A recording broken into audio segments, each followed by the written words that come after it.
الزمالك اتعادل مع انبي سلبيا 0-0 ويصل للنقطة 50 في مباراة تقدر تقولها يعني جيدة إلى حد ما، جيدة بطريقة فوق ما أنت تتخيل. نادي الزمالك كان بيلعب الشوط الأول ما لعبش نهائي.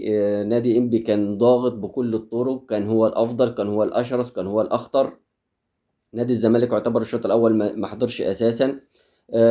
قدر الشوط الثاني نادي الزمالك هو اللي كان بيضغط، ونادي الانبي كان بيلعب على الهجمة المرتدة.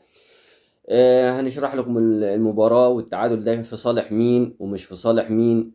السلام عليكم ورحمة الله وبركاته. في جدل رياضي جديد، لايك وشير واشتراك في القناة وفعل زر الجرس ليصلك كل جديد.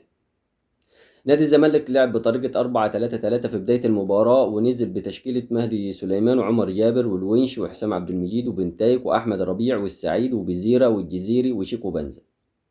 شيكو بنزا اللي عليه علامة استفهام، يعني اللي عمله في مباراة بيراميدز مش موجود خالص في المباراة حاليا، إلا بيضيع كل الكور، بيتمشى في المباراة. في الدقيقة 4 عمر جابر يعني يمنع انفراد تام لنادي إنبي، نادي خمسة في الدقيقة الخامسة. المهدي بينقذ مرمى الزمالك من إنبي في الدقيقة 10. أول 10 دقايق إنبي كان أخطر وكان أشرس وكان يعني نازل بكل خطوطه يعني مش نازل، مش خايف من نادي الزمالك، مش خايف من جمهور نادي الزمالك، مش خايف من الضغط اللي كان حاصل حواليه. كان اللاعب فعلا لعبه برجولة، لعبه دفاعيا الشوط الثاني برجولة بحتة، برجولة بحتة ما فيهاش أي كلام. نادي الزمالك لعبه الشوط الثاني كانوا افضل، لكن في بعض الثغرات كانت في تشكيلة نادي الزمالك. يعني ما تعرفش، كان خوان بيزيرا كان بينزل عشان يقع، كان بينزل عشان ما تعرفش كان نازل مصاب واخد حقن ولا كان ايه. بنتايك ما كانش موجود، ما عملش اي حاجة في المباراة غير كورة او كورتين. كان الشوط الثاني افضل من الشوط الاول. بعد كده في الدقيقة 17 هدف لنادي انبي بيلغى بداعي التسلل، وفعلا تسلل مؤكد، لا يعني مش هنقدر نجادل فيه.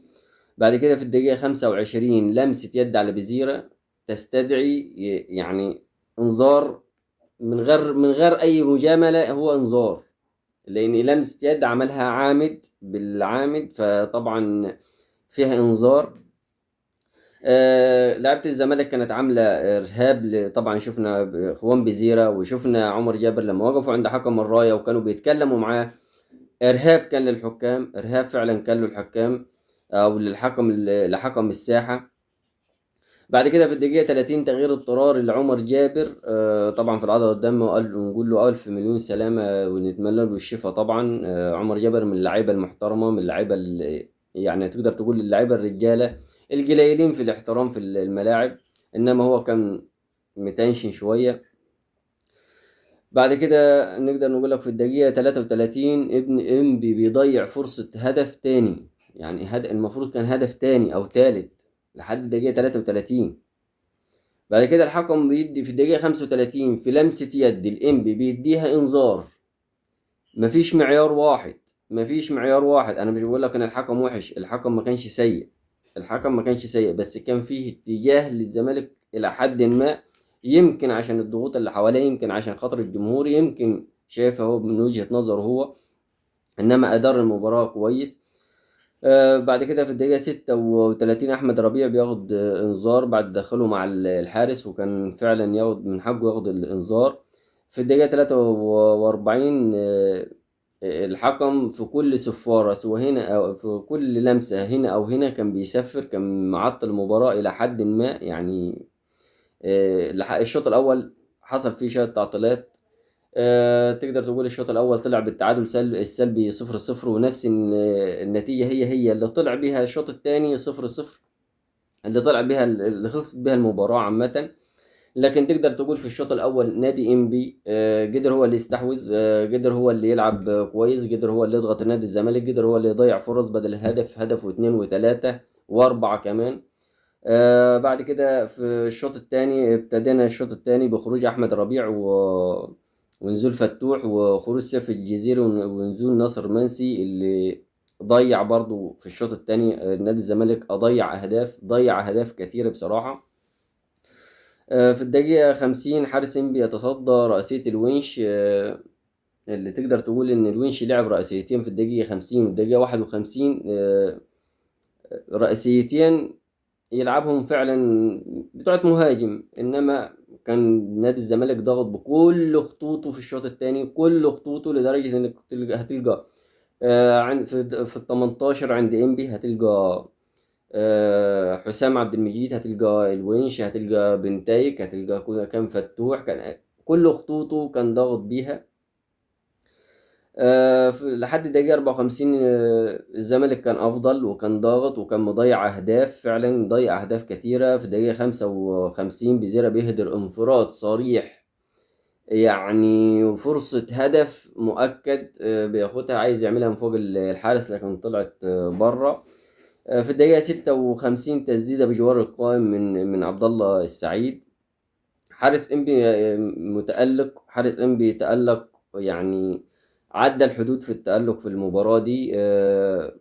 يعتبر في الدقيقة برضو 57 حارس انبي يتألق مع ناصر وبزيرة، لما سدد ناصر ماهر سدد الكورة سورف، صدها الحارس، ياخدها بزيرة، تألق الحارس برضو ومساقة. حارس انبي من الحراس اللي تقدر تقول عليهم ليهم مستقبل في الكرة المصرية، بس الاهتمام، بس الدوام، بس ان هو يدوم يعني على مستواه ده. في الدقيقة 72 ناصر منسي بيرفض الهدية للمرة الثالثة من فتوح ويهدر فرصة هدف مؤكد، بيشطها فوق المرمى، فرصة هدف مؤكد لا محالة. بعد كده في الدقيقة 77 خروج عبد الله السعيد ونزول محمد السيد، اللي انا ما شفتش ان هو اضاف كتير بعيد عن عبد الله السعيد. عبد الله السعيد وجوده في المباراة كان بيعمل كور بينية ما بيعملهاش اي حد كان في نادي الزمالك، او ما حدش قدر يعملها في نادي الزمالك. كان يمشي المباراة بمزاجه هو. في الدقيقة 78 المهدي ينقذ مرمى الزمالك من كرة، يعني غضب فيها هو بعد التصدي على الدفاع، لأنها كانت كفيلة إنها تضيع الثلاثة بونت من نادي الزمالك. بعد كده في الدقيقة 83 خروج بزيرة ونزول عدي الدباغ.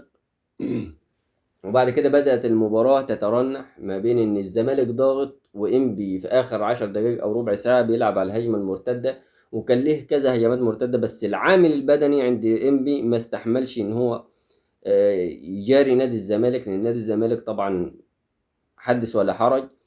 نادي الزمالك أدى مباراة كويسة في الشوط الثاني، نادي الإنبي أدى مباراة كويسة في الشوط الأول. فلو جيت ان تقول ان المباراة طلع 0-0، ده العامل الوحيد اللي كانت المفروض المباراة تطلع عليه، لان لو كنت هتحسب المباراة وتحسب الفرص كانت ام بي هي اللي هتكون فايزة من الشوط الاول على نادي الزمالك. ونادي الزمالك طبعا بيخسر 2 بونت مهمين، يصل لنقطة 50. الفرق ما بينه وبين النادي الاهلي 6 نقاط، ونادي الأهلي هيلعب مع بيراميدز الساعة 8. فبمعون الله بمشيئة الرحمن النادي الأهلي يفوز على بيراميدز، وبالفارق يعتبر 3 نقاط. هيقابل بإذن الله بمشيئة الرحمن المباراة القادمة نادي الزمالك. لو ربنا كرم بمشيئة الرحمن ونادي الأهلي فاز هيتساوى مع نادي الزمالك في النقاط. ولو وصلوا كل واحد فاز المباراة الثانية هيتجهوا طبعا للمواجهات المباشرة، وهيكون النادي الأهلي هو اللي فايز في المباراة. فبكده ممكن النادي الأهلي ياخد الدوري، بعد ما كنت بقول إن هو بعيد وما زلت بقول إن هو بعيد، لأنه هيقابل بيراميدز. في حالة النادي الأهلي الله أعلم هيعمل إيه مع بيراميدز، لكن هارد لك لنادي الزمالك، هارد لك لنادي إنبي. لعبوا مباراة قتالية فعلا، لعبوا نادي انبي لعب بشرف، لعب بعزيمة، لعب بتحدي، لعب مجرد الفوز أو التعادل وقد كان. وهارد لك للفرقتين، ودمتم في أمان الله. سلام عليكم.